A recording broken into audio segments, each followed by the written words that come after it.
Hey, it's Kim Commando Today, your daily podcast to keep you up to date with all things digital and beyond. And I'd love to have you be a part of our podcast. You can make an appointment to speak with me. Just head over to commando.com, and on the top right, there's a button that says Email Kim. Fill that out, and that's it. We're going to start with an ethics question.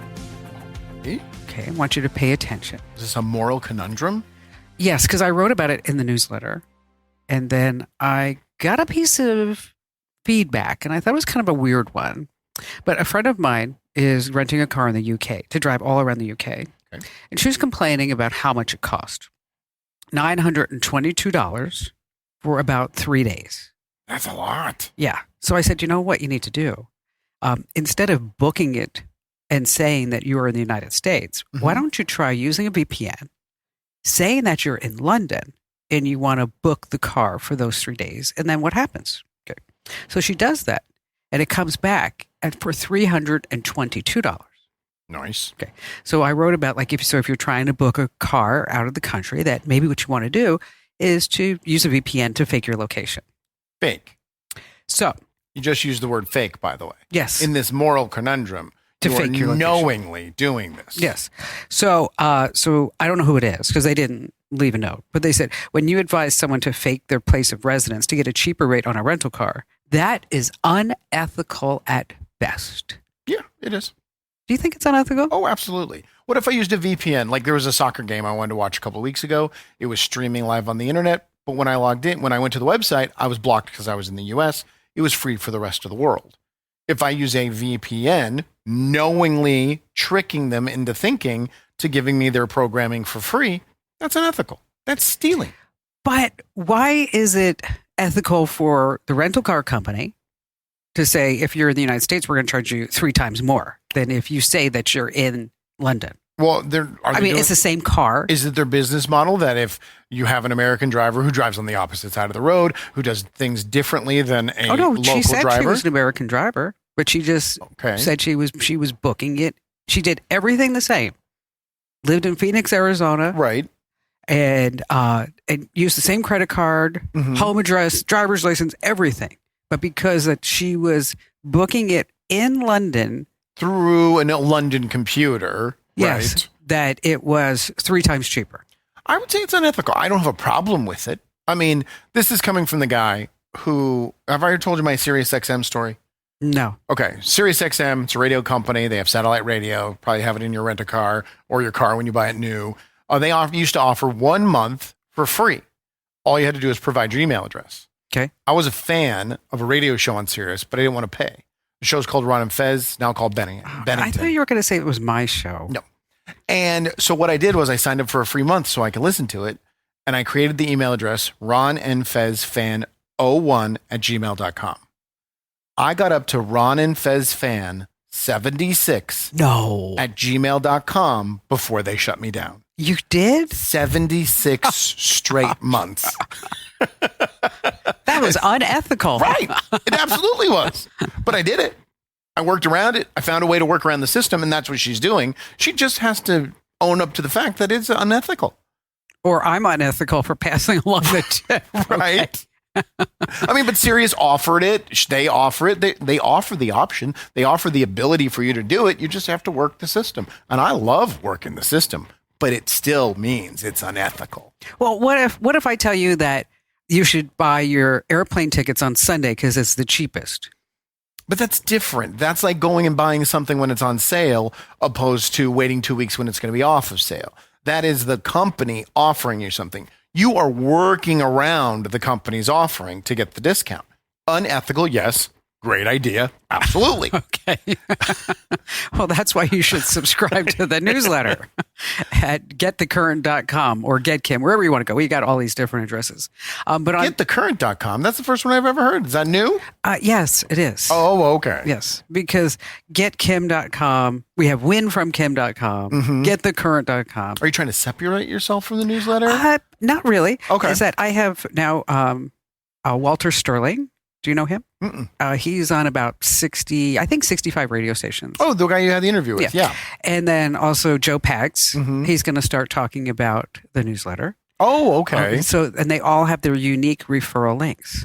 So you want it to be generic for marketing outside of you. Yes. And Gotcha. so if Walter or Pags or whoever the talk show host is that if they refer readers and subscribers to my newsletter, then I'm going to pay them per person that they give us. Per person. Yes. Okay. Which, you could do that if you wanted to, but, you could actually sign up for the newsletter. I haven't done that yet, Okay. but it's on my to-do list. Okay. And then at the bottom of the link, Mm-hmm. at the bottom of the newsletter, you have a unique referral link.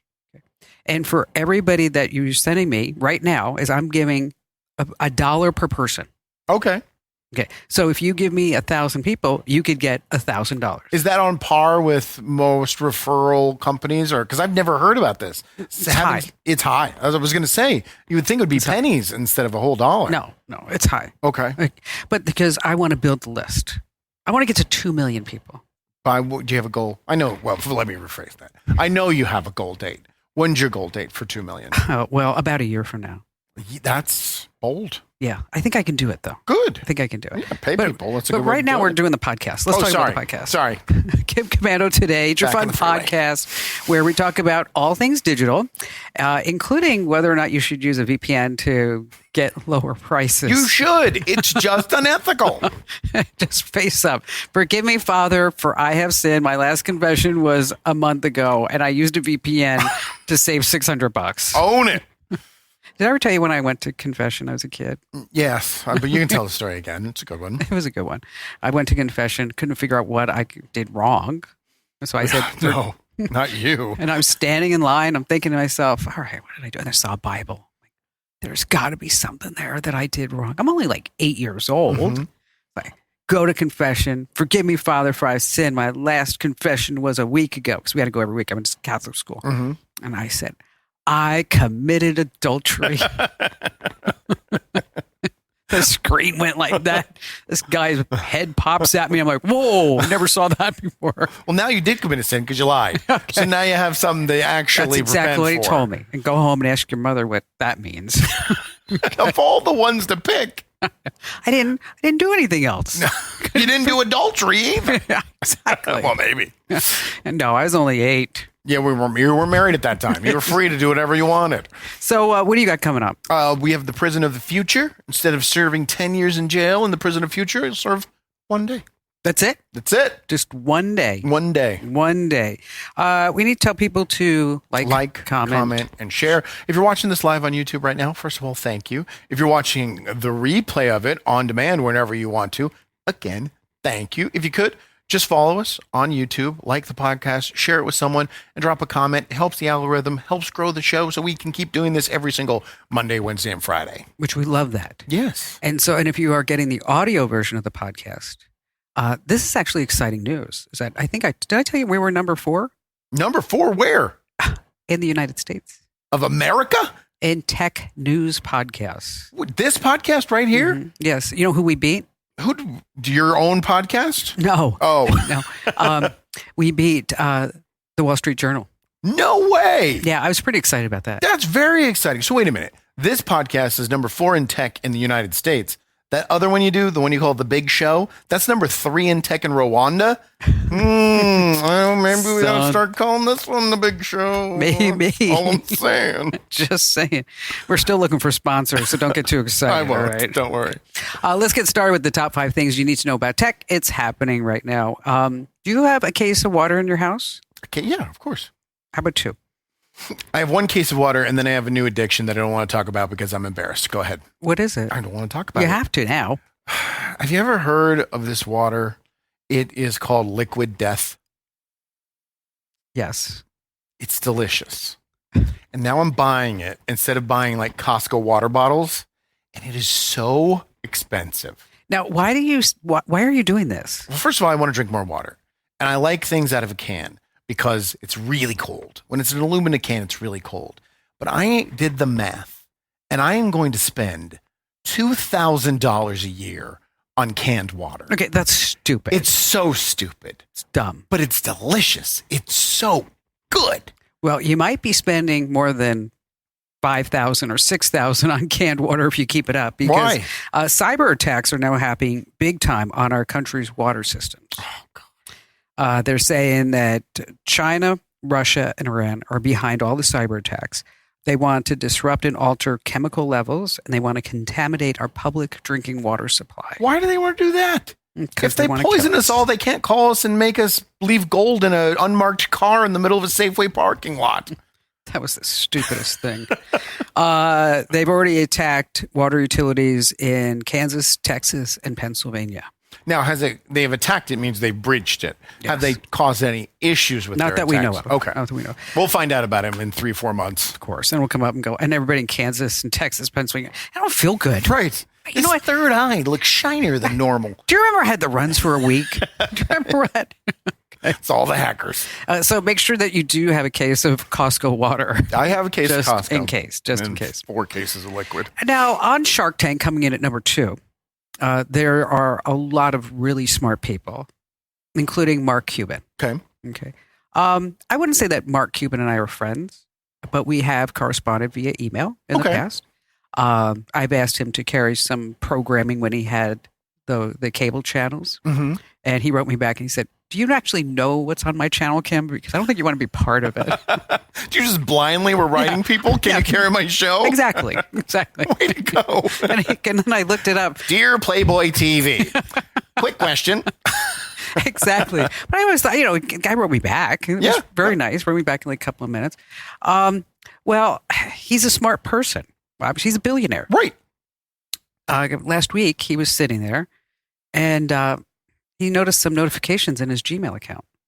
And then he gets a phone call from somebody saying, hi, are you having trouble accessing your Gmail account? And he's like, no, I'm all in there. I'm fine. They said, oh, let us help you. Let us help you. And we're going to do a whole factory reset. And we're going to make sure that you get in there really, quickly. Mm-hmm. And don't worry, because it looks like that your privacy has been breached and somebody has been trying to hack your account.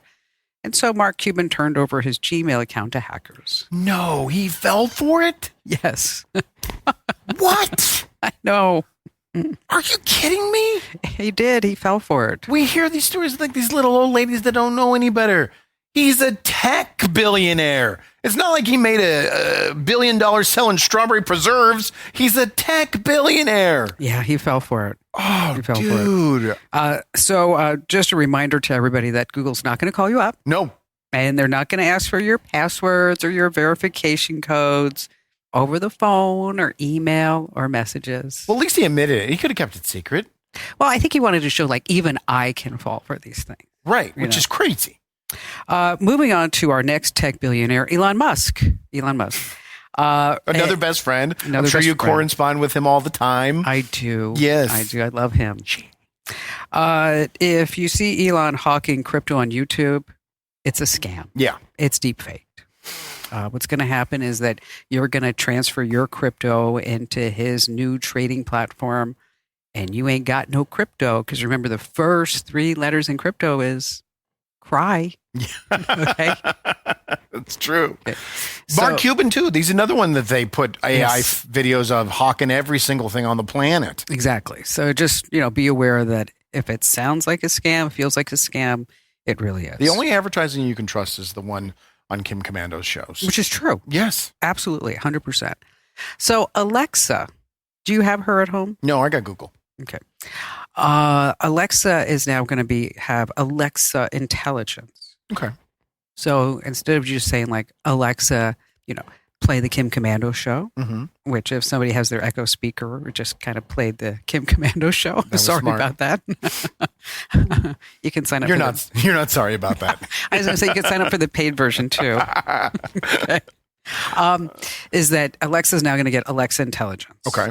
And so you could say, Alexa, get me an Uber, just send me from Whole Foods everything that I need to make a chicken piccata dish with, ricotta or whatever it may be. Right. And then just go ahead and send that off to me. It's just going to be more conversational than you had with your home speaker before. Yes, which is just a one-way gig, really. Right. They're going to charge for this. Okay. Anywhere between $5 and $10 a month. If it works, it would be worth it. But there's a lot of this AI. I mean, look at McDonald's. McDonald's just took their entire plan to do AI in their drive-thrus and scrapped the whole thing because people were ordering and it was putting bacon on top of ice cream and charging people $222 for chicken nuggets. So if it works, $5 is not bad, but it's got to work. It's got to work really, really well. Right. Like a real assistant. Because you don't forget that you're going to have chat built into your new iPhone. Mm-hmm. Google just announced their Pixel event. That's going to happen in August, which means don't buy a new iPhone. Do not buy a new Pixel phone right now because you just bought a Samsung. Are you still liking that? I am. Yeah. I found a new feature today. You want me to tell you about it? Yes. So I play this game like 15 minutes every single morning. It's this stupid like city building game. And you have to join these alliances so you can be more powerful or whatever. It's what I do when I wake up and I'm drinking my coffee. And I joined this new powerful alliance. Everyone's Arabic. There's 500 people in the alliance. It's me and 499 people that speak Arabic. Okay. So I just pull out my S Pen when someone posts a message. I just pull out my pen, put a square around it, hit translate. Boom. Right there in seconds. It's so cool. So is the game Arabic or did you just pick an Arabic city? I was asked to join because of the power of my city to join the alliance. Oh, God. With these powers combined. And I don't know why they thought I was Arabic, but literally everybody else is. But it's okay. I'm working around it. So do you feel like a really big man when you're playing this game? No, it just is a way to get my mind moving when I wake up. You got to do some strategy stuff, and it just gets me going. And then I play Wordle and then connections. Can we talk about your Wordle faux pas, by the way? We haven't talked about that on the podcast. Okay, go ahead. Last week, get a text message from Kim bragging that she got Wordle in 2. Yes. Great accomplishment. You're the digital goddess. Why didn't you hit the share button so that when you sent me your great accomplishment of getting it in 2, Prior was the name. it would block out the letters and I wouldn't see the word? I did that on purpose. Well, then you're a jerk. And then I hadn't done it yet. So I just took the word, which was the solution, put it in my Wordle, solved it in 1, and sent it back to her and said, beat ya. That was funny. I figured, you know what? I was just busting your chops by sending you that. What a spoiler. I know. Sorry. You ruined it. All right. Finally, this. I saw this online that, a lot of people are concerned about EMF, the electromagnetic frequencies, and how it's affecting our bodies. And somebody did a whole bunch of research about new products. Okay. So, like for example, they're calling it a tinfoil hat that you can buy. It doesn't really look like a tinfoil hat, but it's the theory of you can block everything Yes. getting to your head by wearing it. It's kind of a bucket hat. Okay. Stylish bucket hat. And if you're watching the podcast on YouTube, we're going to be showing you some of the products that are there. They also have a reversible armor T-shirt. This stuff is expensive. Yes. The tinfoil has $100. The data protection bag, which is a Faraday bag, is $200. The reversible armor T-shirt is $200 For a T-shirt. Okay. They say that inside all this stuff they're quoting the original Silver Street Shield. Okay. Each is made with pure copper nickel shielding fabric, Can I wash it? which supposedly, I'm going to read this exact quote from them, offers exceptional electrical connectivity, deflecting electromagnetic waves such as Wi-Fi and 5G with up to 99.999% shielding effectiveness. That's a heck of a claim right there. Okay, it's not 100%. No. It's obviously something's going to get through. Okay. So, so I've done research about this before. Okay. Because I've been on in front of a screen. I figured it out like over 40 years. I mean, Right. Because this is just. I was just a kid. So you have to remember that both 5G and Wi-Fi they emit non-ionizing radiation, which is totally different than an X-ray. So safe. It's not known to cause any damage to DNA or cells. The World Health Organization. And I've never heard of this one. The International Commission on Non-Ionizing Radiation Protection. You never heard of them? No. I get their newsletter. I don't get yours, but I get their newsletter. It's very informative. I bet you it's really interesting. Yeah. That's 5 followers, not as much as you. Look at this mouse. Look at this mouse on 5G. And the FCC, they all say that there's no conclusive evidence for exposure to low-level electromagnetic fields on phones, Wi-Fi, cause adverse health effects. So if someone doesn't believe all of that stuff, they want to go get a tinfoil hat, they can. $100. So then I started thinking, like, let's see really who is behind this whole website. And let's see who's behind this whole idea that we're going to sell copper shielding T-shirts and shorts and underwear and pants and bras. They also have, like, you remember like the Pippi Longstocking cap? It's like the little cap. Oh, yeah, that covers the ears. Yes. Yeah, it goes down. Yeah, they sell one of those for like $175. That's not cheap. No, this is expensive stuff. Expensive. So I decided, like, let's figure out who's really, really behind this. Okay. So I traced it back to the UK. Did you use another VPN so you could get it cheaper? Well, if I was going to buy anything, absolutely. So unethical. So, I mean, I'd probably like go to like Retail Me Not and get a promo code that doesn't belong to me either. Right. I mean, just saying. And it's a 48-year-old woman whose primary business is this.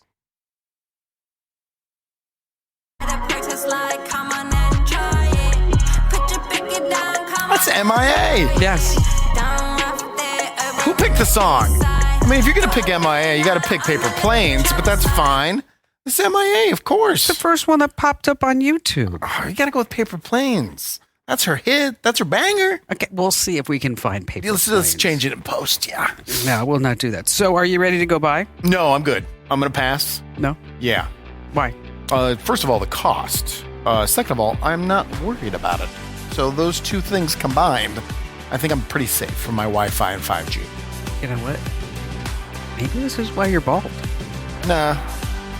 That's why? Yeah. I went bald when I was 20. There's not as much 5G hanging around back then.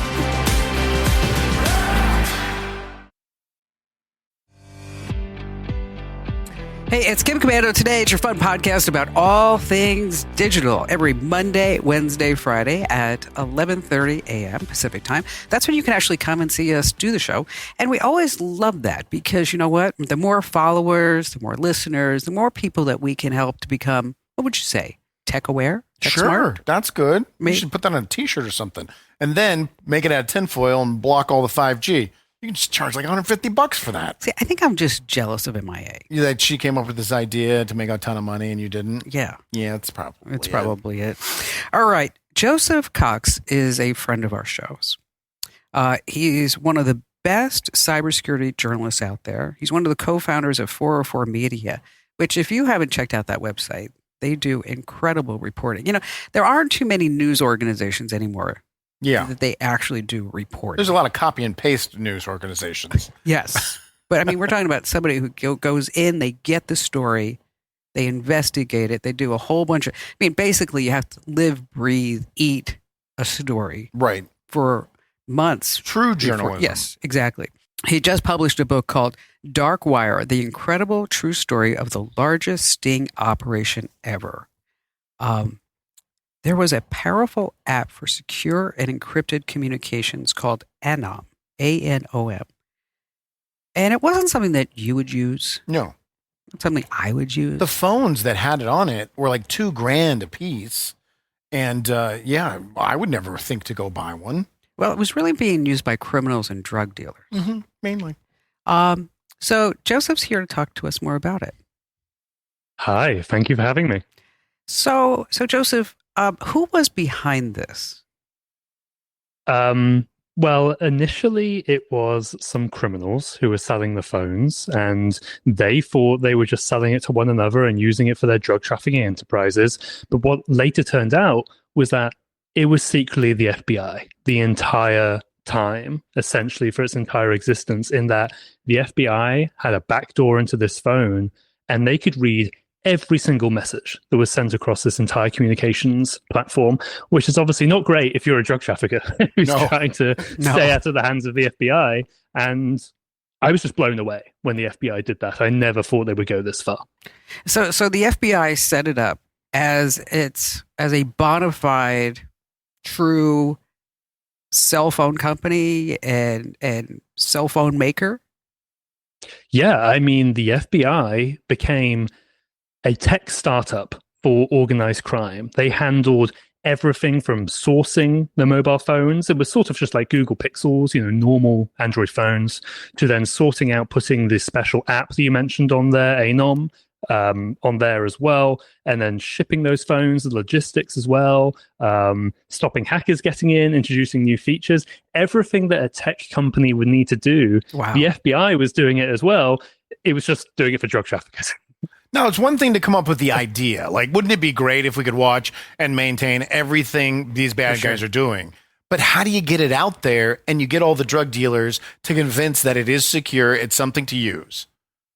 Yeah, exactly. Even the FBI agents who I've spoken to and heard from, at the start, they were like, this is crazy. Like, we cannot do this. No one has done this before. As for how to actually get the phones out there, they needed these, what they called influencers, or I sometimes call ambassadors in the book as well. And these were top tier drug traffickers. The main one was a guy called Hakan Ayik. He was the most wanted man in Australia. He makes billions of dollars trafficking drugs. And he already had a connection to the person who came up with the original idea for the phone. So he started selling them. He started promoting them. And what better marketing could Anom have or the FBI have than Hakan Ayik supporting and using and selling your phone? It's like getting a really, really incredible, I don't know, celebrity. He's like the Kardashian. Yes. The Kardashians of drug dealers. He puts it up on his Instagram and is like, oh, I have to have that. So did it have its own website, or did you have to go to the dark web to buy this thing, or what? So it did have a website, but you had to have a certain code given to you by a reseller, somebody who's already distributing these devices. And that has a couple of good benefits. First, for the FBI, that means that civilians are less likely to get in. I did confirm that some ordinary people got hold of the phones, a relatively small amount, but, it lowers the barrier. But it also creates this sort of viral marketing mystique about the phones. I remember when Google Plus came out years and years ago, and you had to know somebody on the platform to get an invite. I remember asking at house parties, are you on Google Plus? Can I get in? Very, very embarrassing to look back at that. Yeah, but you know what? I wouldn't. Basically the same thing. I wouldn't tell too many people that story, Joseph. Your credibility just went right down the toilet. You'd be better off just telling people you're an Australian drug dealer than that. And I wear bowling shoes. How much did it cost? Exactly. How much did this entire program cost the FBI?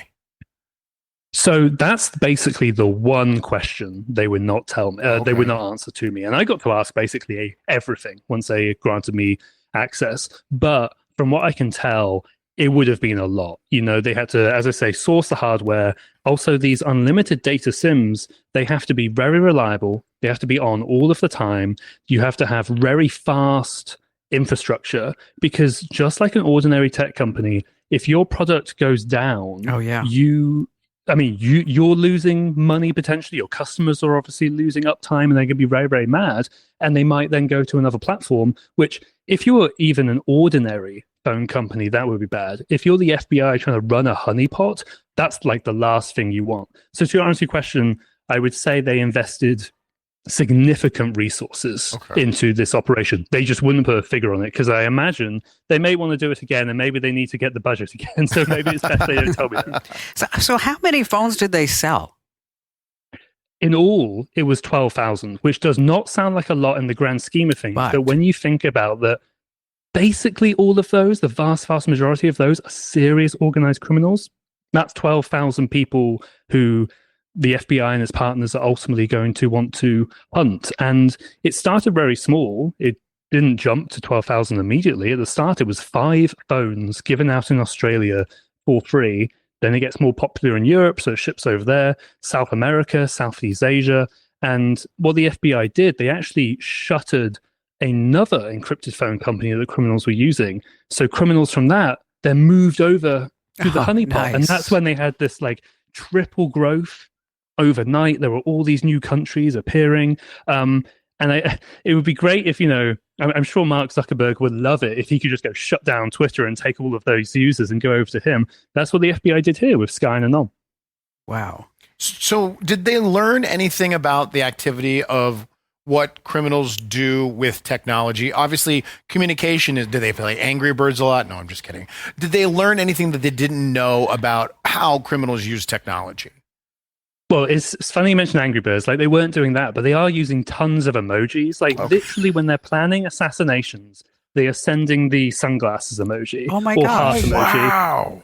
Yeah, which I think, I mean, obviously it's quite funny when I say it, but I think it just shows how callous some of these people are, that they can literally order assassinations as casually as you might order like a taxi or food or whatever, right? And as for what they learned, I mean, there's tons of drug trafficking techniques and all of that, but when it comes specifically to the technology, I think the most important thing is that you can no longer think of organized crime groups, like an Albanian gang or maybe a Chinese triad or a biker gang in Australia. What they found is that they all work together now. Even groups who would ordinarily murder each other are in cahoots because they want to make more money. And these phones is what provide the technological backbone for that. Like, you couldn't do this 20 years ago, maybe even 10 years ago. Now they can communicate very securely, or at least they think so, very, very quickly, and from any country to any other country, anywhere in the world. What year was this? This was in 2018 is when they started. It was just after they shut down Phantom Secure, which was another encrypted phone company. And then from there, they kept on going and kept on growing until the FBI came out in mid-2021 and announced they ran the operation. So obviously, as soon as the FBI announced it, I went and started investigating the company. It turned out some of my older sources actually worked for them and sold the phones. They just didn't want to tell me at the time because they thought they had a very good side gig going on, a very good hustle. And then it turned out they were getting arrested by the FBI. So that all fell apart around them. Why did it come to an end? Why, if it's working so well, if they're reading every single text message, why stop it? Why announce it? Yeah, exactly. The European partners that the FBI teamed up with, they did not want it to stop. They were seizing shipments, they were stopping murders. It was incredible. But there were two main reasons that it stopped. The first is that the sort of court authorization that held it all legally together was running out. Maybe they could have extended that, but they didn't want to. And I think the most important thing is sort of what I hinted at earlier, is that it was starting to get out of control. They were getting more and more criminals on there every single day. It got to the point where they were getting 1 million messages a day that all had to be read, sometimes with AI, sometimes manually. But if even a single one of those messages fell through the cracks, there's obviously a chance that somebody could be murdered. And I proved that at least one person was killed because of an assassination planned on the app, and the FBI failed to warn the relevant authorities in time. Wow. That is something. Now, it's safe to assume, using logic, something's happening right now. Of course. That they're doing behind the scenes that in 5 or 6 years we'll find out about. That's got to be multiple times better than what they had with this. Yeah, I 100% agree. I'm almost certain, as much as I can be, that they are planning something else. But even if I don't know the specifics, what I would say is that this operation was just like a warning shot, right? It shows the extreme resources and the extreme measures the FBI and other law enforcement will go to get around end-to-end encryption, which for us is a very, very important privacy tool for the authorities. It annoys them a great deal. And what I'm mostly worried about is what if that next thing is they try to undermine Signal, or they try to undermine Telegram, or one of these other apps that not just criminals use. And I don't know whether they're going to do that, but I absolutely think this operation shows that they could do that. It makes you think, what other type of backdoors might exist, doesn't it? Mm-hmm. What other thing you're buying on a daily basis that's actually run by the government and they're using it to spy on you? Or are there backdoors already built into, say, an iPhone, or and under the premise of we're trying to catch criminals, that it might be okay? Yeah, I mean, in Europe right now, they are discussing this legislation or proposals, and the idea is that they're going to scan all encrypted chat content, just in general, because it's a big sweeping argument for child sexual abuse imagery. A lot of people would say that'd be a very, very good thing. We already do that for email, for Dropbox, that sort of thing. This would sort of just extend it to encrypted messaging. But I think there's a real threat there that could easily be expanded to other sorts of crimes. Like, oh, now we want to expand it to protests. Now we want to expand it to financial crime. And hey, maybe as a society, we want to do that, but there absolutely needs to be a discussion because, at least in this case, and then some other investigations the Europeans have done, the cops kind of they went and did it. Obviously we're only finding about this now because I wrote a book about it, and there was no debate. They just went ahead and they did this audacious operation. So how many arrests did they make? So on the day, it was something like 800 nearly simultaneously. Starts in Australia, they do some arrests there, moves over to Europe, they do more there. And then in America, they don't actually do any arrests there for legal reasons, because it would be illegal in America, but police the world is fine, just don't do it inside the United States. And then the FBI announced it there. So they have 800 on that day, and since then, it's gone up to more than 1,000. But what I tried to do in the book is that I zoom out, and there were those other investigations. I mentioned the one into Sky, this other encrypted phone company. There was another one called EncroChat that the French police hacked. When you take all of those together, they arrested more than 10,000 criminals. So it's basically like they arrested the entire user base. I was going to say, because you said 12,000. Yeah. Yes, exactly. It just in the end, it ended up being like 3 different investigations altogether. But 10,000 arrests is a crazy number. It would already be good if they arrested, one sizable organized crime gang. On Anom, there was something like 300 distinct crime gangs all using this app at the same time. Wow. So cool. Joseph, what a great job that you've done. I mean, this is, I'm so glad that how many hours do you think you've spent on this? Oh my God. I literally cannot estimate that. It would be countless. There were points where I would wake up before work at Vice, or as you kindly said, 404 Media now, and I would just read these hundreds of thousands of Anom messages that I've obtained, and I would translate them from Swedish or whatever. Then I would go to work, and then I would come back in the evening, and I would do it all again until I fell asleep, basically. It was a ton of work, talking to sources, getting people to talk, going into the FBI as well. I literally couldn't put a figure on it, but I hope that gives you an idea of the amount of work that went into here, because I really wanted to talk to the people, the agents who ran the company and who investigated it. But I've also spoken to the people who coded the phones, who had no idea they were actually working for the FBI. I spoke to the people who sold them to organized criminals, and I spoke to drug traffickers as well. So, some hairy situations, I would say. But you've got to do that because you need to tell the full story. You can't just tell the FBI side. You can't just tell the criminal side. You have to tell everybody's perspective so we get a better understanding of what actually happened.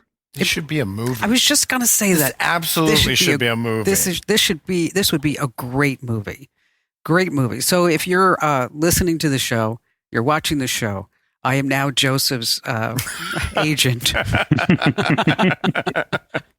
mean, that would be great. I think more people should know about it. And I did try to tell it like a movie as well in the book, because it's important. But as I can tell from both of your reactions, it's just a crazy story. It's great. I actually do know a movie producer, Joseph. Because I did a movie once. I didn't do the movie. Barry did the movie. Yes. Was that? Was a Western, right? Oh, no. It was about border. It's the border, yeah. About the border. We don't need to go into Even Longoria was in it. Yeah, that's a big name. It was. There you go. And some other people. She'll tell you about how much money she lost on it later. Then he wanted to do another movie. I'm like, no, we're out of the movie business. This is a movie. This is a winner. Joseph, again, the title of the book, Dark Wire, available everywhere. Yep, that's right. And this is kind of what it looks like. There you go. There you go. Amazing. Joseph, congratulations. It's going to be a home run, I'm sure. Thank you. I really, really appreciate your time. Thanks for being here. Wow, isn't that something? So cool. I read the story multiple times just because there's so many pieces of what was happening. And the fact that that's why I'm glad he answered the question, because why would you ever stop it? I mean, you're just getting fed all this information directly from the criminals. Why would you ever stop that program? But now we know. You know what? I normally don't read books, but I think I might read this book. How about you? I'm not a big reader. Maybe I'll do, once he does especially with his voice and his accent, I'll do the audiobook.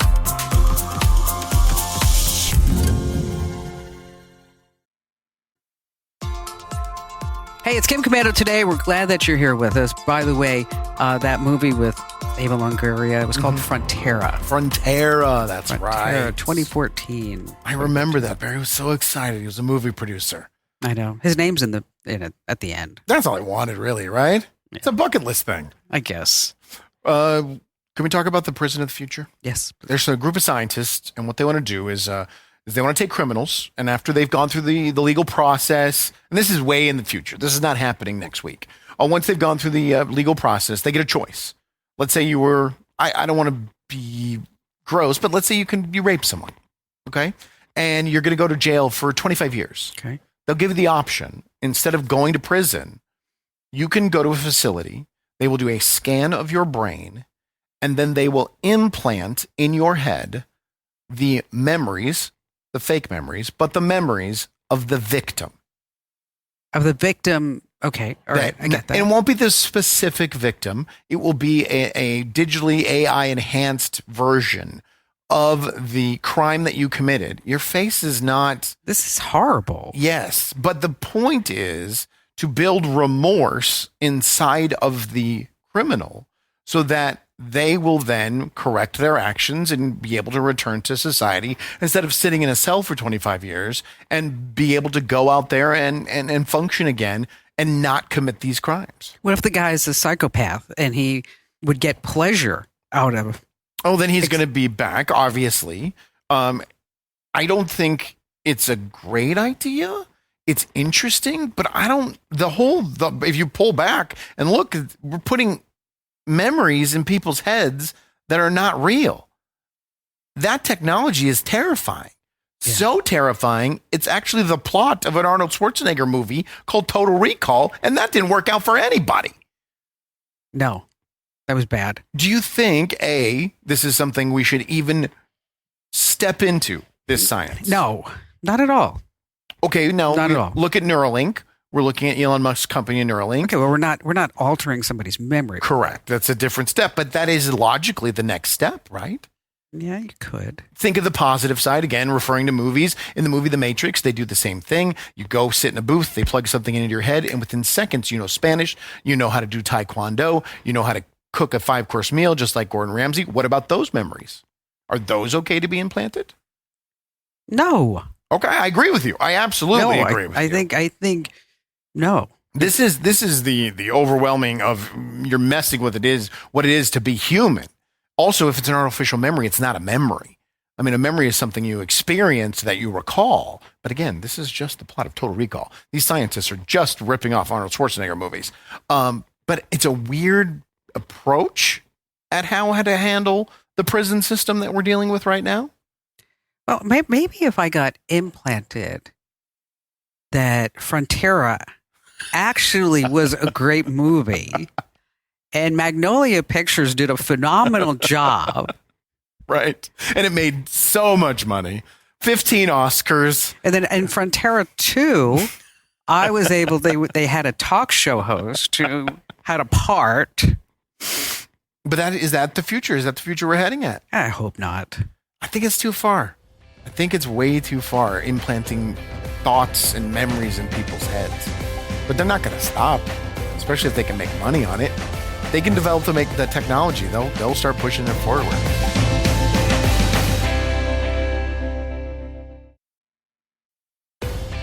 It's Kim Commando today. What that means is that you need to like, follow, comment, share. Did I miss anything? Subscribe. Yeah, subscribe.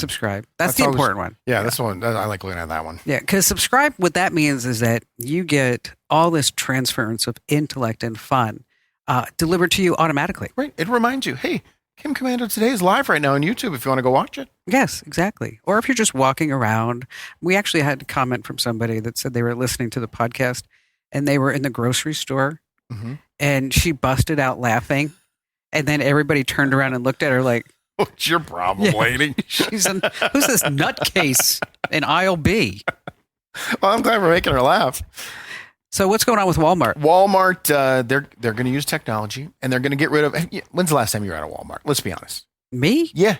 At a Walmart? Yeah. Okay. I did have to go to a Walmart. It was Okay. Christmas Day. My mother was really sick, Okay. and it was the only pharmacy that I could go get a prescription. So you're saying years. Years. So when you go into a Walmart, they have these big signs that the prices are on. And with the big advertisements, the numbers can that's why they get the rollback. That's their That's where the slogan. rollback Yeah, they is can from? change the price by just rolling it back. I never saw that. But on the shelves, the little price tags are just little stickers. They're little pieces of paper and plastic tabs. They're getting rid of all of that. And they're all going to have electronic price tags. So when you go to look at, how much this shirt is, you'll look at a screen and see that it's $9.99. And the minute that they announced they were doing this, the internet said, well, here we go. Walmart surge pricing. You want to buy a rotisserie chicken at dinner time? It's going to be $2 more than if you wanted to buy it 4 hours later. Walmart Hot responded. outside? Yeah, exactly. Ice goes up. Right. Sunscreen's 3 times the price. Walmart responded with, we absolutely promise you we will not use this for surge pricing until we decide that we're gonna. But it's our own dang fault. We all accepted Uber surge pricing as just a thing. Well, obviously it's more expensive now because it's more in demand. And we all just accept it and we pay it. And now everybody's going to do it, including Walmart. We don't believe you. Which is every other retailer is going to pick up on it too. Oh, absolutely. Remember when Wendy's floated it out there? They had to cancel it within 24 hours because of the backlash that came down. It's going to happen. It's going to be a reality of our future. It is. Yeah. It's just the bottom line. And speaking of Walmart, Natural transition. God, I hate you. I just hate you. Oh, go ahead. Speaking of Walmart, yes. Now I can't. I don't want to do it now. Did I ruin it? You ruined my joke. Okay, I won't make eye contact. Just do your joke. I won't even look at you. This is a funny joke. I bet it is. You're going to laugh. They all are. Okay. Where does Walmart keep the Terminator toys? Terminator twins in the back. I'll be back. I'll be back. Like I'll be In the back was better. No, In the back. No, I'll be Yeah, I understand. back. Yeah, I got it. I'll be back. I understand. Okay, then you're not. How come you're not laughing? Because it lacks humor. It does not. People love my jokes. I don't know why.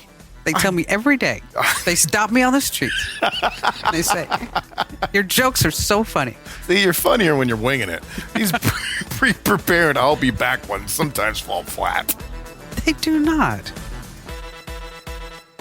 This program is a copyrighted production of Westar Multimedia Entertainment and protected by the copyright laws. Any rebroadcast or use of this program for commercial, business, economic, or financial purposes without the written permission of Westar Multimedia Entertainment is strictly prohibited. Everyone knows therapy is great for solving problems, but getting therapy has its own problems too, like finding the right therapist, fitting into their schedule, and of course, the cost. Well, BetterHelp can solve those problems. It's totally online and built around your schedule. It's surprisingly affordable, too. Connect with a credentialed therapist by phone, video, or online chat, all from the comfort of your home. Visit BetterHelp.com to learn more and save 10% on your first month. That's BetterHelp, H-E-L-P.